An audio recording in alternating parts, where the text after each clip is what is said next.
From New Amsterdam to New York, in 1664, without a major battle, the British Navy sailed into New Amsterdam's harbor. The Dutch colony was heavily outnumbered, and Governor Peter Stuyvesant wanted to resist. But many of the settlers believed that fighting would only destroy the growing city. Instead, they chose to surrender peacefully. With that decision, Dutch rule came to an end. The British took control of the colony and renamed it New York in honor of James, Duke of York, who later became King James II of England. It was more than just a new name. It marked the beginning of a new chapter that would shape the future of North America. Under British rule, New York grew rapidly. Its excellent natural harbor made it one of the busiest trading ports in the American colonies. Merchants imported tea, sugar, textiles, and manufactured goods from Europe and the Caribbean, while exporting wheat, flour, timber, and furs. The city's population expanded quickly as immigrants from England, Scotland, Germany, France, and other parts of Europe arrived in search of opportunity. By the mid-1700s, New York had become one of the most important commercial centers in British America.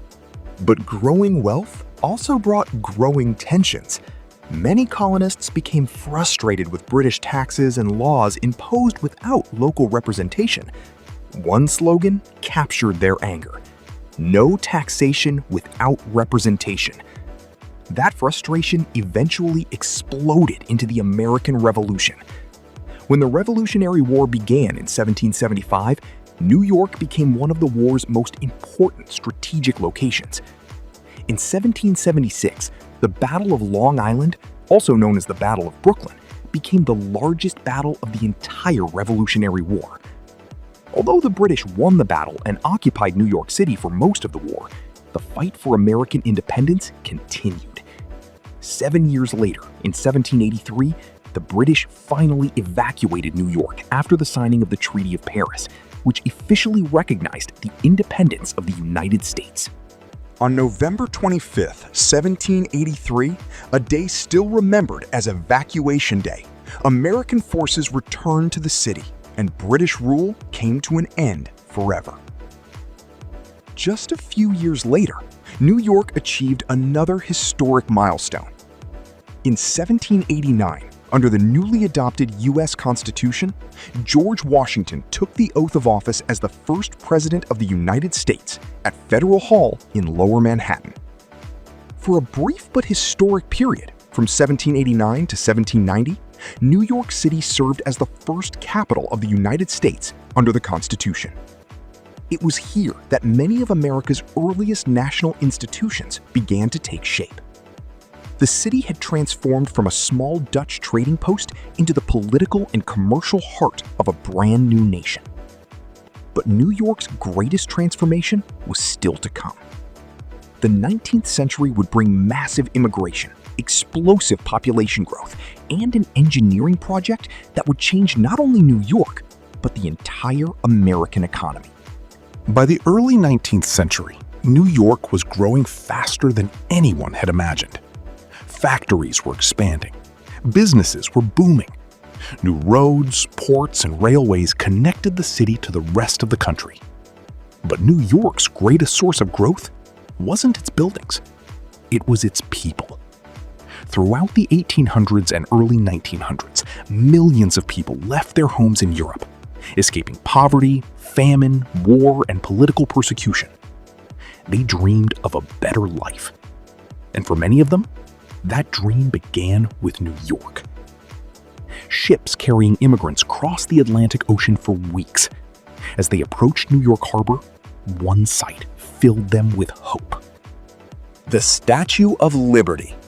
Officially named Liberty Enlightening the World, the statue was a gift from the people of France to the United States. It was designed by the French sculptor Frédéric Auguste Bartholdi, while its internal iron framework was engineered by Gustave Eiffel, who later became famous for designing the Eiffel Tower. The Statue of Liberty was officially dedicated on October 28, 1886, by President Grover Cleveland. Standing over 300 feet, about 93 meters from the ground to the tip of the torch, It quickly became one of the most recognizable symbols of freedom in the world. For millions of immigrants arriving by sea, the statue was more than a monument. It was their first glimpse of America. Their first sign that a new life was possible. Just a short distance away stood another place that would shape American history. Ellis Island.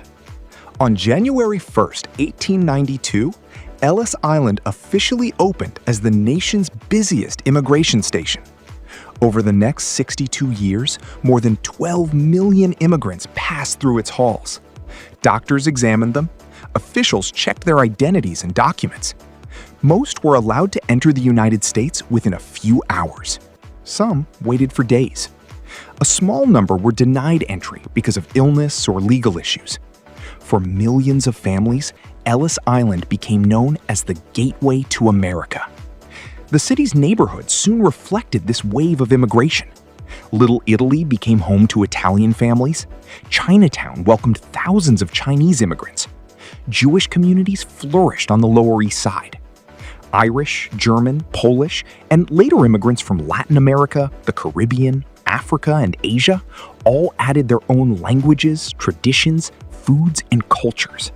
New York slowly became one of the most diverse cities ever created. Today, more than 800 languages are spoken across New York City, more than in any other city on Earth. That incredible diversity is one of the reasons New York is often called a global city. People from nearly every country in the world have built communities here. Each neighborhood tells a different story. Each street reflects a different culture. And together, they created the New York we know today. But as millions of new residents filled the city, another challenge emerged. There simply wasn't enough space.